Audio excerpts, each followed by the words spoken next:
आज की इस वीडियो में हम परिवारवाद पर चर्चा करेंगे। आज का टॉपिक है लोकतंत्र में विरासतवाद, या इसे इस तरह से भी कह सकते हैं कि भारतीय राजनीति में वंशवाद। वंशवाद क्या है? सामान्य भाषा में डॉक्टर के बच्चे डॉक्टर, वकील के बच्चे वकील, इंजीनियर के बच्चे इंजीनियर और जज के बच्चे जज और आईएएस के बच्चे आईएएस बनते हैं। पर इसमें आपको कंपटीशन मिलेगा, ना कि पुश्तैनी। दोस्तों, ये कंपटीशन परीक्षाओं को पास करके ही अपनी योग्यताओं पर खरे उतरते हैं और उसके बाद बनते हैं। दोस्तों, इस प्रक्रिया के बाद संबंधित पद पर अपनी योग्यता सिद्ध करने के बाद बनते हैं।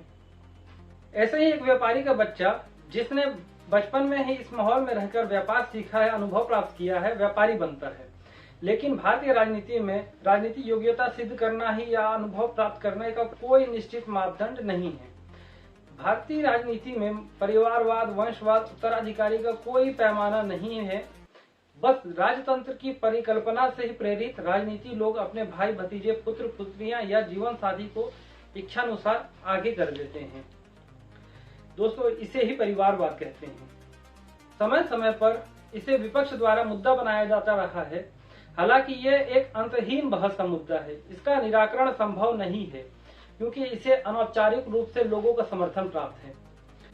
दोस्तों, राजनीति में परिवारवाद का संबंध सिर्फ सांसद, विधायक या मंत्रिमंडल में शामिल होने से ही नहीं है, बल्कि अन्य लाभ के पदों पर स्थायी या अस्थायी विभागों, बोर्डों, मंत्रालयों में अपने परिवार के लोगों को बैठाने से भी संबंध रखता है, जैसे बीसीसीआई के अध्यक्ष अमित शाह के बेटे जय शाह हैं। आज की इस वीडियो का टॉपिक है फेमिनिज्म वर्सेस डेमोक्रेसी, अर्थात लोकतंत्र बनाम परिवारवाद। देश की सबसे बड़ी समस्या है परिवारवाद और परिवारवादी पार्टियां देश के लोकतंत्र और देश के युवा दोनों की सबसे बड़ी दुश्मन है। समझना चाहिए कि पहले हमारा देश अंग्रेजों का गुलाम था, लेकिन आजादी के बाद धीरे धीरे हमारा देश कुछ परिवारों का गुलाम बना। मन में आता है कि जय शाह को वो रेलवे प्लेटफॉर्म से उठा करके लाए। इस मुद्दे को कई तरीके से कहा जा सकता है, जैसे लोकतंत्र में विरासतवाद, या इसे इस तरीके से भी कह सकते हैं कि भारतीय राजनीति में वंशवाद। डेमोक्रेसी यानी कि लोकतंत्र का स्वरूप राजनीति में नए नए लोगों को उनकी क्षमता के आधार पर राजनीति भागीदारी में अवसर देने से, या जिसका उद्देश्य जनता की सेवा के लिए सक्षम व्यक्तियों को समान अवसर देना, शक्तियों को किसी परिवार विशेष के हाथों का बंधक बनाने से बचाना था।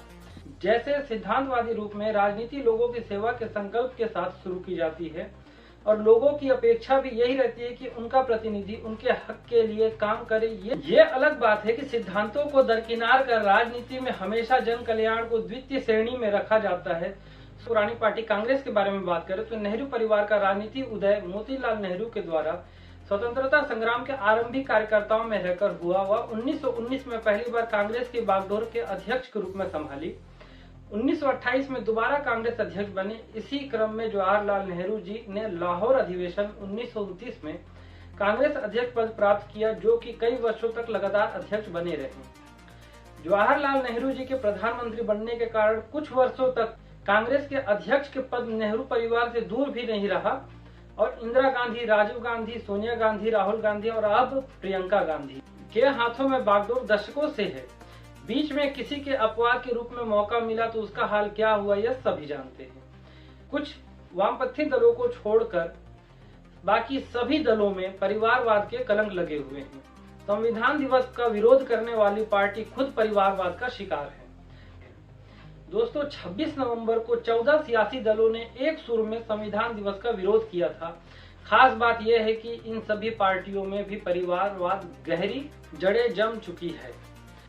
कांग्रेस के अलावा इन कार्यक्रम का Samajwadi party, Sapa, Aam Aadmi party, CPI, CPM, Shiromani Akali Dal, Shiv Sena, NCP, Trinamool Congress, Rashtriya Janata Dal, revolutionary specialist party, Indian union Muslim league ने भी बहिष्कार किया। बहुत हद तक एमआईएम ओवैसी की भी पार्टी उसी राह पर है।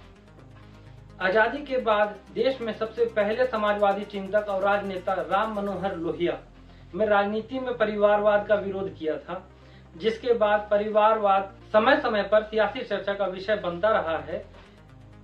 आरोप प्रत्यारोप, इसके अलावा अभी तक देश को सियासी परिवार से मुक्ति दिलाने की बात आगे नहीं बढ़ पाई है।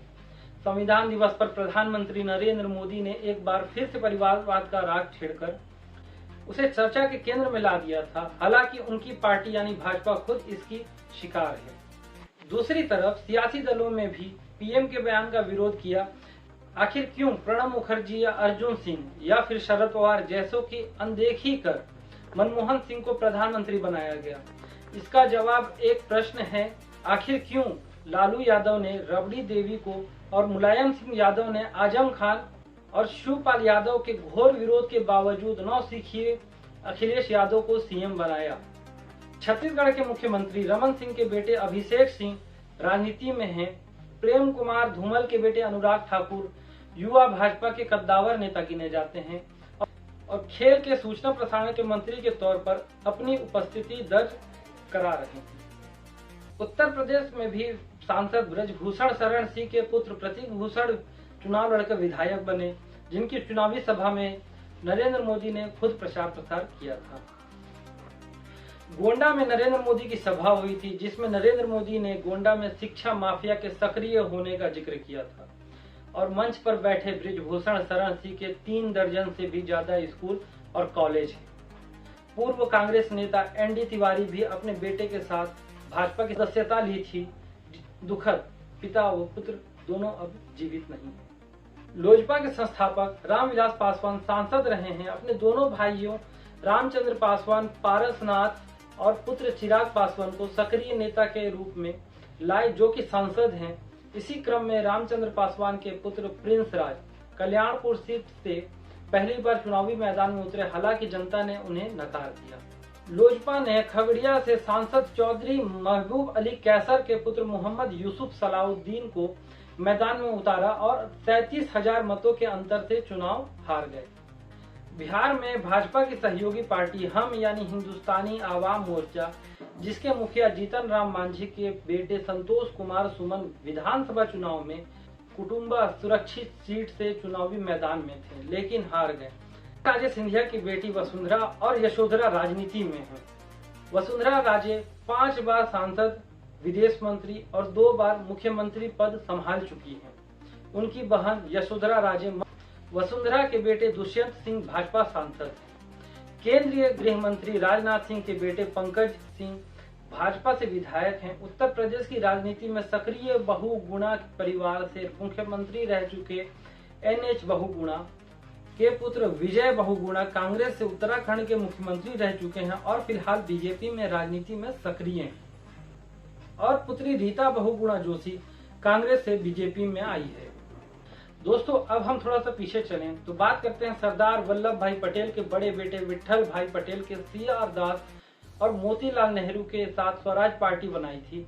विट्ठल भाई पटेल ने 1925 में सेंट्रल लेजिस्लेटिव असेंबली के अध्यक्ष बने और स्पीकर रहे। उनके छोटे भाई सरदार वल्लभ भाई पटेल गृह मंत्री बने। दोनों भाई अपने अपने तरीके से आजादी आंदोलन में सक्रिय थे। सरदार वल्लभ भाई पटेल के मौत के बाद जवाहरलाल नेहरू ने 1952 में उनकी बेटी मणिबेन को लोकसभा का टिकट दिया था। इस पर विवाद तो हुआ था। नेहरू ने कहा था कि पटेल की बेटी है, मगर 1930 से वह आजादी की लड़ाई में शामिल है।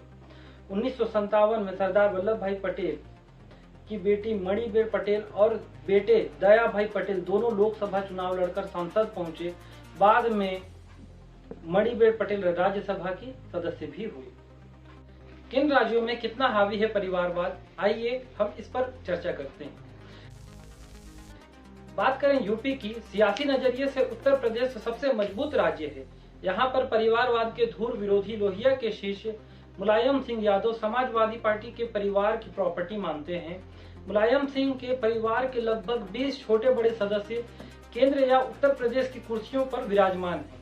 लाल बहादुर शास्त्री जी के पुत्र गोविंद वल्लभ के पुत्र बहुगुणा परिवार, चौधरी चरण सिंह के पुत्र मायावती के भतीजे कल्याण सिंह के पुत्र, राजनाथ सिंह के पुत्र मेनका गांधी और वरुण गांधी जैसे कई परिवार इसके उदाहरण हैं।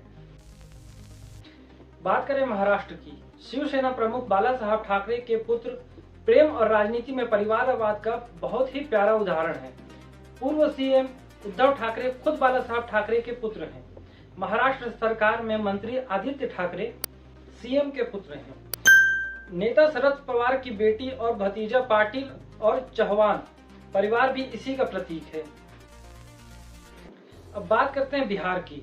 आरजेडी प्रमुख सुप्रीम लालू प्रसाद, पत्नी राबड़ी देवी, तेजस्वी और तेज प्रताप यादव, जगजीवन राम की बेटी मीरा इसके ज्वलंत उदाहरण हैं। बात करते हैं जम्मू कश्मीर की। स्वर्गीय शेख अब्दुल्ला के बाद उनके बेटे फारूक अब्दुल्ला और उनके भी बेटे उमर अब्दुल्ला क्रमशः केंद्र व राज्य की राजनीति में काबिज हैं।